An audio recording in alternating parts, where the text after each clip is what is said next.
First story. I cut ties with my family after my golden sister proposed to my boyfriend, and my entitled parents supported her, now that she is marrying. She still sent her naked pictures to my now husband as last confession. He sent those pictures to her fiancé. Sorry for the confusing title. I didn't know how to word it any other way. I 24F have been married to my husband 27M for about 2 years. My sister 26F and her husband 26M are high school sweethearts. My sister and I have always been close. Despite the small age gap, she acted like my second mother, so I never doubted her about anything. Let's call her Jane. My husband, let's call him Bob, and I met at university. I was 20, and he was 23. He excelled in both academics, sports, and looks, and was well known around campus because of that, so obviously, I had a crush on him. Jane also attended the same university. Because I was new, she included me in her big circle of friends, and he was a part of that. I never made a move because I respected Jane and her friends. I didn't want to cause any trouble or make things awkward. She meant the world to me. Eventually, though, Bob and I became close friends. I grew to like him more. I also noticed that Jane rarely interacted with him, which was odd considering she was close to almost everyone in her circle, but I never said anything. I did end up telling her I liked him, though. She told me not to get my hopes up because he wasn't interested in any relationships. I was crushed, but I tried to see him as a friend. He ended up confessing to me on my 21st birthday, and we began dating, which obviously resulted in marriage, and here we are now. During the entire time we were dating, Jane started to distance herself from me. We did have a talk about it when Bob and I first started dating, and I told her I'd break up with him if she wasn't comfortable with it considering he's her friend, but she rejected the idea. She hugged me and said she was happy for me, so I took her words for it. She still distanced herself though. Her husband-boyfriend at the time, we'll call him Jim. He didn't attend university, but his dad has a small construction business that he works at. Jim's a good man. He did everything for Jane, but due to our culture, women can't leave the family house until marriage, so Jane and I still lived with our parents then. So when Jim had saved up enough money to buy a house, he proposed to Jane, and she said yes. Fast forward a year, and Bob proposed. I said yes. Up until now, all Jane had done was distance herself from me. But when I sat my family down and told them the news, she cried. I thought she was crying from happiness until my mom told me I should have taken my sister's feelings into consideration before telling them. It was odd. It seemed like no one was happy. My mom took Jane to her room, but my dad stayed. He told me that Jane was having a hard time with Jim. I believed them. Since then, Jane has distanced herself more from me. When I tried speaking to her, she'd reply curtly, and when I brought it up with my mom, she said that she's going through a hard time, so I shouldn't make it worse. So I left her alone. That was until Bob confessed that Jane had been texting him consistently for the past few weeks. He showed me the texts. She'd ask if she could call or meet him. She'd also attempt to text him late at night. The last one was when she sent him photos of her in revealing dresses and asked him to choose the prettiest. That's when he decided to tell me about it. Before anyone says anything, no, Bob didn't lead her on. His texts were dry, and frankly, if I wasn't so upset with my sister, I'd say rude. He felt uncomfortable, but decided to put up with it because she was his sister. He also admitted that Jane had confessed to him years ago, but he had rejected her. It felt like everything was falling into place when he told me that. I was so hurt by her that I immediately confronted her when I got home. I thought she'd at least be ashamed, but she said that I stole him from her. What's worse is that my mom sided with her. I've always had a feeling she was my mom's favorite, but she was my favorite too. It made sense that everyone loved Jane. I loved her too, but she betrayed me in the worst way possible. She even said she hated me and didn't want to see me again. No one sided with me, so I packed my things and left.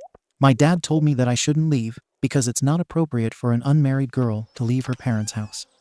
My mom even called me a WHRE for leaving to go to Bob's place. That hurt a lot. It took a long time for me to get over what they did. When I think about it, it still stings. Bob and I lived together before our marriage. I also cut contact with my family, and Bob and I got married without inviting anyone from my side aside from a few close relatives. It was a lovely wedding, by the way, but a week ago, my cousin told me Jane had had her wedding. I guess she went ahead with it. Today, though, Bob showed me a message he got on Instagram from her. He hadn't seen it because it was in the request section, but it dated back to a week ago. She confessed to him again and told him she'd make him happier than me if he gave her the chance. I am upset. Really upset. He screenshotted it, blocked her, and asked if it was okay to send it to Jim. But I said no. I don't know why. Jim deserves better, but I just don't want to deal with her anymore. I can't take it. I feel so guilty for keeping this away from Jim. However, I don't want this to blow up in my face, especially when Bob and I have been living so peacefully now. Edit. Thank you for all the solid advice both on this post and my other post. I think, deep down, I was still attached to the family who raised me, especially my sister. Your comments have given me a reality check. For those asking what I meant by this blowing up in my face, I know my sister. I'm afraid she'll come to my house with my mom and escalate things to the point where a police officer is needed. But I also understand that she'll keep harassing my husband and ruining Jim's life further if we keep quiet. I took your advice and told Bob he could contact Jim if he wanted. He said he'd think about it, so I'm leaving it at that for now. Personally, knowing his personality, he probably already sent it to Jim even after I said no, but I'll wait to see what happens. Thanks again. If anything happens, I'll update. Comments. Release the blanking. NTA. Your biological family is trash. If your sister and your mother show up at your door and you need the police, take pictures of the police escorting them away for being the trashy criminal wannabes they are. You can send that picture to other relatives to show them that your sister and mother are behaving like criminals. OP. I'm so sorry, but this made me laugh. You have my vote. Winterfront 14431. Wow, she is desperate. And you can't steal him from her if he doesn't want her. He had years before you to pursue something with her, but he never did. He really should set her straight and then block her. I have had many opportunities to pursue something with you before your name, and I didn't because I wasn't interested then, and I certainly ain't interested now. You are embarrassing yourself, and I quite frankly feel sorry for you that you have lost your baby sister because you thought I was some prize to claim. I've tried to be nice about this, but now you are just being damn disrespectful to me and my wife, so I'll spell it out. I don't want you, never have, never will. If you message me again, I will send everything to Jim. Then block. But I'd send everything to him anyway. This poor guy is a backup, and he doesn't know it. Save him from wasting any more of his time. Munka Police. NTA, and I agree with this. The husband needs to tell her directly that he is not interested, so hopefully Bad Sister's fantasy is finally broken and everyone can move on. I'm so sorry, OP. Judgment. NTA. Update. 3 days later. Hi. I just wanted to make a small update. As I'd thought, Bob sent the message to Jim even when I told him not to.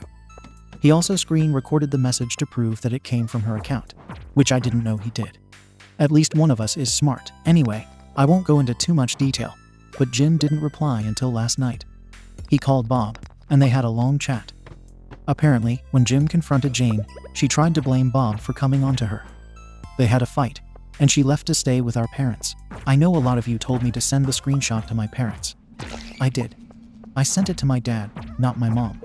I'm sorry, but I still can't find the strength to talk to her, and I don't think I ever will.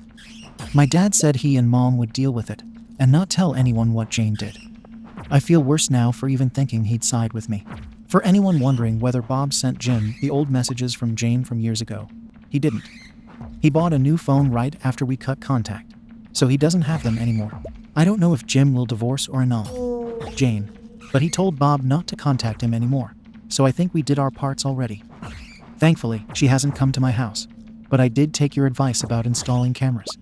We'll be doing that next week. Thank you for all the help. You guys were right. Bob is my new family, so I'm not going to think about Jane or my parents anymore. We're having dinner at his parents' tonight, so I'm rushing to write this. Thank you again. I hope you all have a good day. Comments. Poopshaboots. You deserve better. I'm glad to hear that you have Bob though. He sounds like a great partner. Razor as it fires. Don't let them silence you and continue to enable their daughter. Make sure everyone knows exactly who and what these people are. You're paying it forward, so no one else is victimized. Successful stomach. Adding to this, your dad just wants to protect his daughter, not you. His other daughter, by telling you not to tell anyone. I would still suggest telling people, because what if they try to change the story now to minimize the damage your sister did to you, or make you look bad in front of mutual family and friends? The whole family could lie and say you knew that your sister had a crush on Bob this whole time since high school, or scrutinize the beginnings of your relationship, to name a few examples of how your reputation could be called into question. If her husband annuls, can you trust that your sister won't lose her SHT and try doing whatever is possible to make you feel or look bad in your relationship? I'm sorry, but your dad's word isn't to be trusted either. OP. I don't trust his words either, but there's nothing more I can do. Genuinely, I'm very tired. I don't really care about my reputation or what my extended family thinks because I don't interact with them anyway. As for Jane, if she tries anything, we'll just get a restraining order. Thank you for your concerns though. You mentioned many valid points. Second story. OP slept with her bully on her wedding day after her fiancé abandoned her. For reference, this happened about 5 years ago, but I was confronted about it recently. I am a very boring person, and this was literally the only dramatic thing that has ever happened to me in my life. 6 years ago, my fiancé proposed to me. I was thrilled. We planned a beautiful, intimate wedding. I've always gotten along with his friends and family. His mother adores me. We've disagreed, but we didn't argue. We found ways to resolve our problems.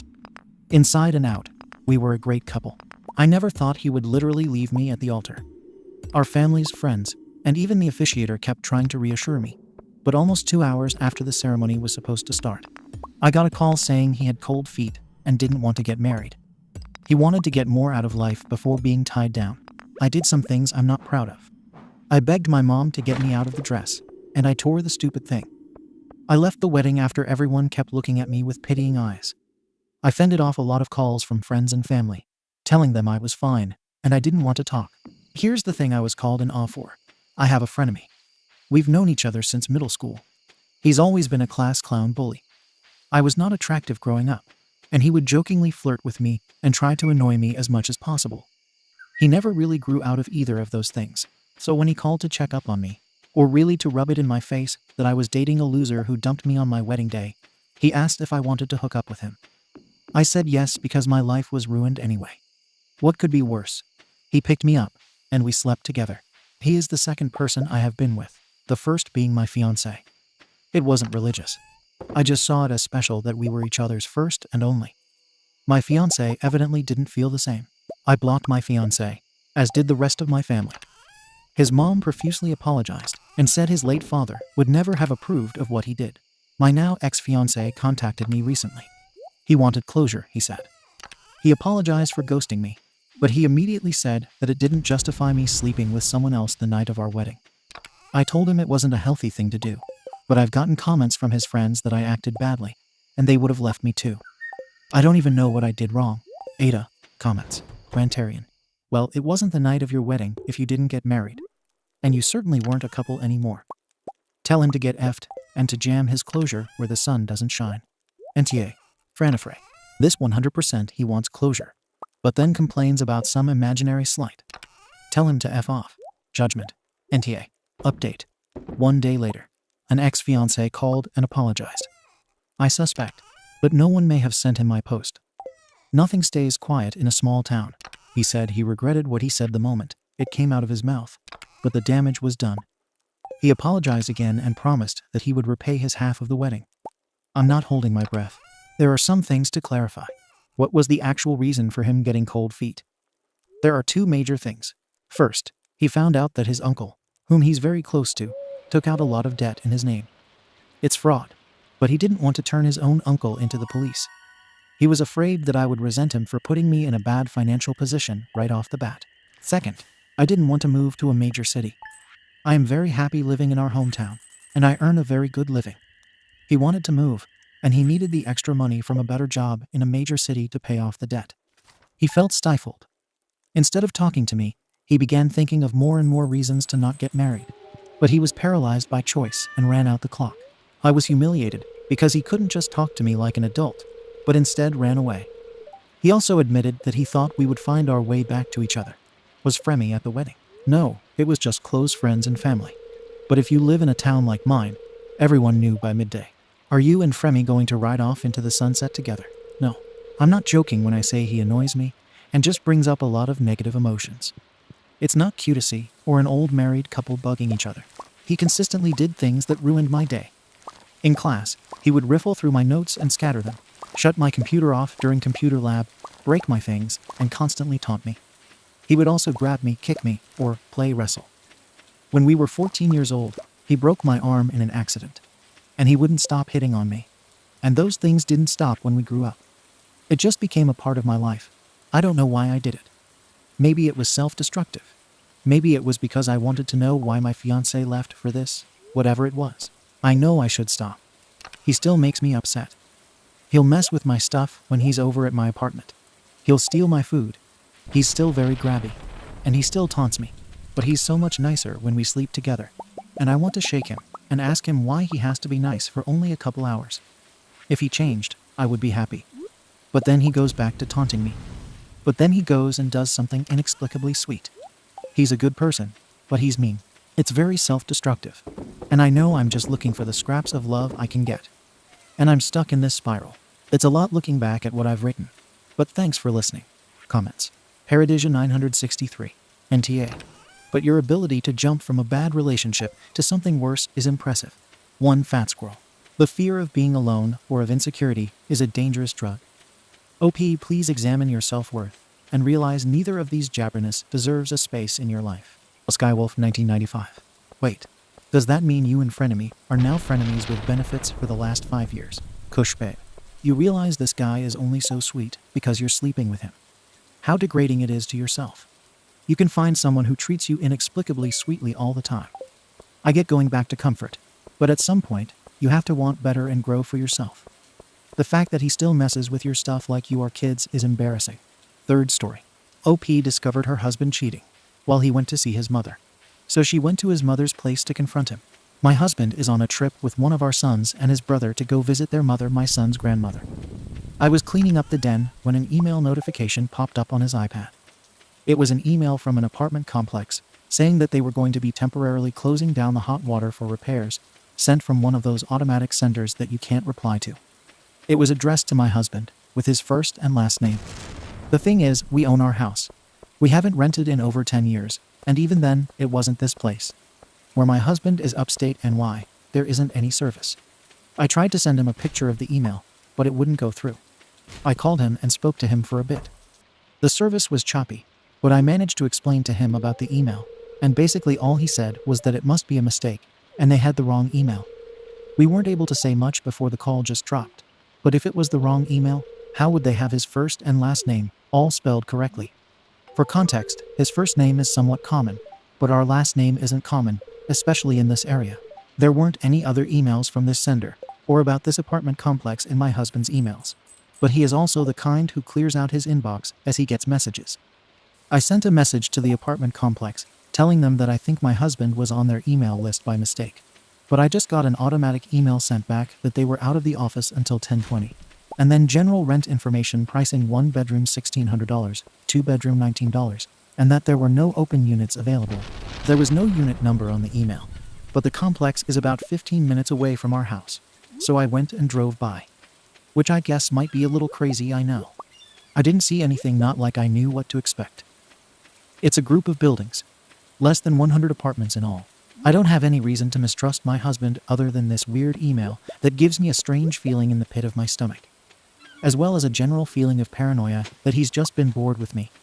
I've been feeling this way for a little while, but he insists I'm imagining it, and that he's happy I only brought it up to him once, when I was feeling particularly insecure last year.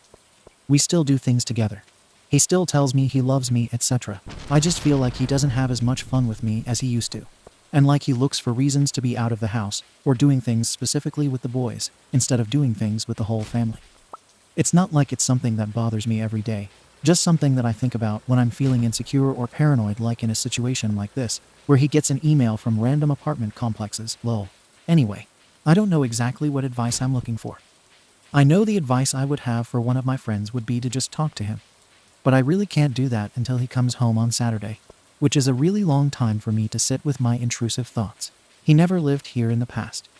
He lived with his parents until college, then lived in a dorm, and then every place he rented was with me. We've been dating since we were 19. Edit 2. The email wasn't a phishing scam. It was a legitimate email from the email address on the apartment complex's website. All of the information included in the email letterhead matched the information on the apartment complex's website. And if it was a phishing scam, I assumed they would have been looking for information. This email wasn't looking for anything. It was just an informational email about the water. Update: my best friend called the emergency maintenance number and said that she was a delivery driver who had over $100 worth of food and said my husband's name, but said he had forgotten to fill in his apartment number. The guy didn't speak English very well, But after she repeated herself a few times, he eventually said his name and then gave us an apartment number. Relevant comments. DDog1King304. Call the apartment complex to see if they are shutting down the water to see if it's real. And then do some more digging. OP. I called them and got an answering service. DDog1King304. I know you trust your husband, but don't let that blind trust stop you from seeing if he is in fact hiding something from you. OP. The email was real. It all matches the actual information on the apartment complex website. Decage 55. I realize apartment manager is out until 10:20. But doesn't the voicemail include another number for overnight emergencies? OP. Yes, it gave the private cell phone number for the maintenance person. Decage 55. Call them. Explain you have a delivery for Mr. OP, but the unit number is missing, and you're under a deadline to deliver it as it's perishable. OP. Thank you. This is a good idea, and it worked. The maintenance guy didn't speak English very well, so I think he was somewhat confused, but he eventually gave us an apartment number. Additional comment from OP. He's never lived there before. Again, the email had a good, specific first and last name. He has company finances, he owns his company, which I don't have access to. There were no other emails, but his email had been emptied out a few days ago. Nothing is older than a week. Update 1. Next day. Sorry about the late update. My post was locked by the time I got to it. I'm currently writing this on the ride upstate. Yesterday I posted about an email I had gotten on my husband's email from an apartment complex talking about fixing the water. My husband, who is upstate visiting his mother until Saturday, has next to no cell service, so I haven't been able to talk to him about any of this other than saying that the email must have been a mix-up. My friend called and got his apartment number from the maintenance man. Both of us went over to the apartment, and my friend knocked. A girl answered, but didn't answer the door, just the bell camera. My friend said she was there looking for Adam. The girl said that Adam wasn't there, but wouldn't give her more information than that which I get. My friend was just a total stranger at her door. When we left, I could see her looking out the apartment window at us. I tried to call my husband 1,000 times yesterday, but nothing went through. The few times the call did pick up, the service was so bad you could barely hear anything. So I'm headed upstate to confront him in person. I have a copy of the email, as well as a photo of the apartment, as well as a recording of the girl saying that Adam wasn't there, which is a confirmation to me that she knows him. If this is somehow all a big misunderstanding, I'm going to have my husband explain it to me in person instead of waiting until he comes home. I haven't gotten a chance to read all the comments, but I will go through them now and try to respond to what I can. I haven't slept, so I hope this makes sense. Edit to everyone telling me that I should just wait, not confront him, talk to her first. He's my husband. He's the father of my children. If I'm going to find out that he's cheating on me, it is going to be from him. I'm going to say this for the last time. Please stop advising me not to go talk to my husband about this very serious situation that we are in. I will go talk to a lawyer if need be. However, we have been married for over a decade. We have a family and a life together. I am going to go talk to him. I understand what the situation probably is. I understand that he's probably going to try to lie to me. I'm not a moron. Relevant comments. Corfiz74. Wouldn't it have been better to get her story first and confront him with all the facts? Now he's just going to lie, deflect his arse off, and make you look like the crazy bad guy. He will have come up with a doozy of a story by now. Did you at least use his photo with the maintenance guy so that you have visual confirmation that it's him? OP. How can I get her story? When was she barely willing to say anything to my friend? The reason we didn't push her was because she wasn't giving us any information, and we were worried that she was going to call the police. My friend tried to ask her more questions, but she wasn't giving her any information. Final update. The same day as the first update. I'm writing this from a hotel room. I went to confront my husband. He knew the minute my car pulled up what was going on. He came outside to meet me, and the first thing he said was, "Did you go to the apartment?" And I told him, "Yeah." So then he said, "So I guess we have to have a talk." And again, I said, "Yeah." I'm not going to get into the exact details of it. It was a long talk, and it involved a lot of emotions. She is his girlfriend. They've been together for 4 months. She is under the impression that we are separated and going through the divorce process. His family wasn't aware of this. His brother and mother, who were there, were horrified. I'm sorry, I don't have more to say. I've already contacted a divorce lawyer, a therapist, and a financial advisor. Thanks to everyone for their support. Relevant comments. Married Life 7. I am so sorry. I am guessing the girlfriend messaged him, which is why he knew why you were there. Be sure to log into your bank accounts. And if you feel it is necessary, take a screenshot and withdraw half of it into a new account just under your name. OP. She did not message him. He gets no service up there. He just saw the car pulling up and put 2 and 2 together. Don't give up 86. How did he pay for this for probably well over 4 months without you noticing? OP. His company funds. Munisanket. My dear, that sounds like embezzlement. And that is a whole other can of worms. Thank you for watching the video. If you are interested in listening to these kinds of stories, we've got more in store for you. Simply subscribe to our channel, hit the like button, and share it with your friends.